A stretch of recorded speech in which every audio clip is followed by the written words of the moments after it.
Et nous commencerons cette revue de la presse, Daniel, par une interview qui risque de faire du bruit au sein du Likoud. Et oui, effectivement, il s'agit d'un entretien accordé au Yediot Aharonot par Chaim Bibas, le très populaire maire Likoud de la ville de Modi'in, et le président surtout des pouvoirs locaux en Israël. Le Yediot Aharonot l'a interrogé après la grève décrétée cette semaine par les pouvoirs locaux contre le projet de taxe municipale en Israël. Une grève qu'il a placée en confrontation directe avec le chef de son parti, le Premier ministre, Binyamin Netanyahou. Selon le Yediot Aharonot, Netanyahou aurait eu l'intention de destituer d'une partie de ses fonctions le président des pouvoirs locaux. Dans cet entretien, Chaim Bibas nous livre un témoignage de l'intérieur sur ce qui se passe actuellement au Likoud. Selon lui, le Likoud a été pris en otage par les partis extrémistes de la droite nationaliste dans le gouvernement.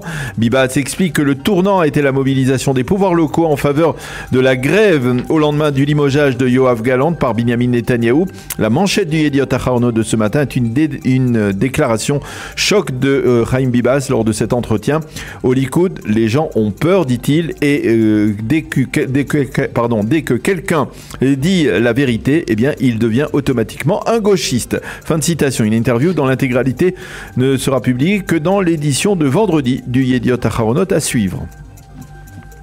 Alors justement, qu'écrivent les commentateurs autour de cette confrontation entre le pouvoir central d'une part et le pouvoir local d'autre part? Selon Amichai Attali du Yediot Aharonot, le pouvoir central, le gouvernement, ne veut pas de pouvoirs locaux trop puissants. Il les veut faibles, très faibles, et pour faire en sorte qu'ensuite ce soit les pouvoirs locaux qui viennent frapper à sa porte pour lui demander des subventions. Navid Romi considère tout simplement que si le gouvernement ne parvient pas à faire voter la loi sur la taxe municipale, eh bien, il n'a pas le droit à l'existence.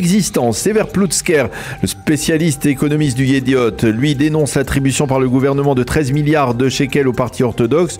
Pour lui, il s'agit là d'une terrible décision qui aura pour conséquence d'élever plus encore les murailles des ghettos orthodoxes. Mais Plutzker se montre tout de même optimiste. Il affirme qu'il y a de plus en plus de courants au sein du monde orthodoxe qui s'opposent à une telle politique de pauvreté de gré qui s'est instaurée dans cette communauté. Alors, outre cet entretien, les quotidiens reviennent sur des titres en une plus sociaux.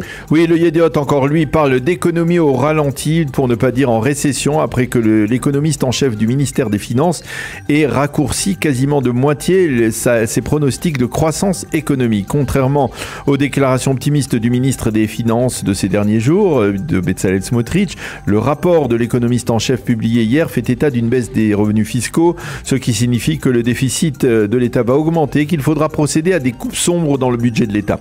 Le Israël Hayom titre un pronostic à la chute et souligne au ministère des Finances, on considère que l'inflation va continuer à grimper. Et pour illustrer ce titre, une photo d'une Israélienne dans un supermarché en train de faire ce que les Israéliens font de mieux ces dernières semaines, à savoir chercher les produits les meilleurs marchés. Dans le site N12, Keren Marciano, la spécialiste économique de la chaîne, met en garde les Israéliens. Vous êtes actuellement victimes des grands consortiums alimentaires.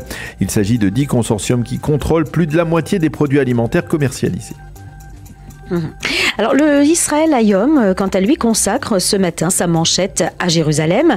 Jérusalem qui s'apprête à fêter ce 56e anniversaire de sa réunification. Oui, le quotidien gratuit barre sa une d'une donnée impressionnante. Presque 1 million d'habitants pour la capitale de l'État d'Israël. Selon les données fournies par le Bureau national des statistiques, il y aurait actuellement 966 000 habitants à Jérusalem, dont 576 000 juifs, 375 000 musulmans et quelques 10 000 habitants qualifiés de sans religion. 33% des résidents de Jérusalem sont des enfants, 29% sont orthodoxes, et en sous-titre, le Israël Hayom souligne que le nombre des Olim, des nouveaux immigrants qui vivent à Jérusalem, est le plus élevé de tout le pays. 14% des nouveaux immigrants ont décidé en effet de s'installer dans la capitale. Le taux de natalité à Jérusalem est de 3,9 avec 4,4 pour les femmes juives et 3,1 pour les femmes arabes. Sur le plan touristique également, Jérusalem, 34% du total des nuitées dans les hôtels en Israël sont enregistrées à Jérusalem. Mais les quotidiens et les sites d'information se préoccupent ce matin plus spécifiquement des risques de tension en perspective du Yom Yerushalayim. Oui, et c'est le Maariv qui consacre sa page d'ouverture au cas de figure qui pourrait se produire jeudi soir lors de la marche des drapeaux à Jérusalem. Tal Levran explique que le défi des forces de police sera de neutraliser les zones de friction entre populations palestiniennes et marcheurs israéliens, des marcheurs qui sont souvent membres du mouvement sioniste religieux. Nadav Shragai, qui est un expert de Jérusalem, écrit dans son éditorial dans le Israël Hayom autour de ces frictions, précisément alors que l'on parle de tension, il faut rappeler, écrit-il, qu'au jour le jour, des dizaines de milliers d'Israéliens et de Palestiniens de l'est de la capitale cohabitent dans une forme de sérénité. Il regrette que la presse et les médias ne se montrent pas plus présents de ce côté-là de la coexistence pacifique au sein de la capitale.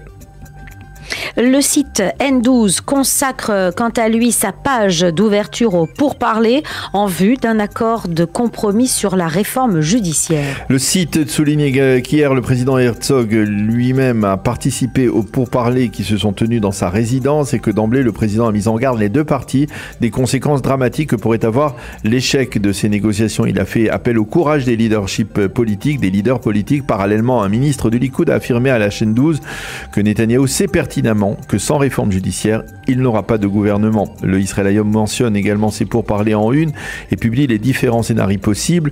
Les sites annoncent que Yesh Atid a lancé un ultimatum. Nous quitterons les pourparlers si dans la commission de nomination des juges, il devait y avoir au moins 2 représentants de la coalition gouvernementale. Et puis, nous terminons cette revue de la presse israélienne en mentionnant, Daniel, une légende du sport israélien qui est gravement malade.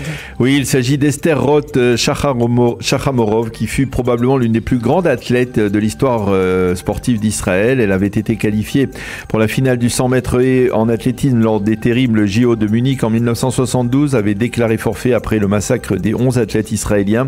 En 1976, aux JO de Montréal, elle avait terminé 6e de la même finale du 100 mètres haies. Depuis de longues années, Esther Roth souffre d'une grave maladie rénale.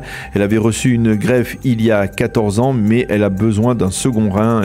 Elle a été interrogée par le Yediot Aharonot et affirme qu'en dépit de sa grave maladie, elle reste forte et optimiste.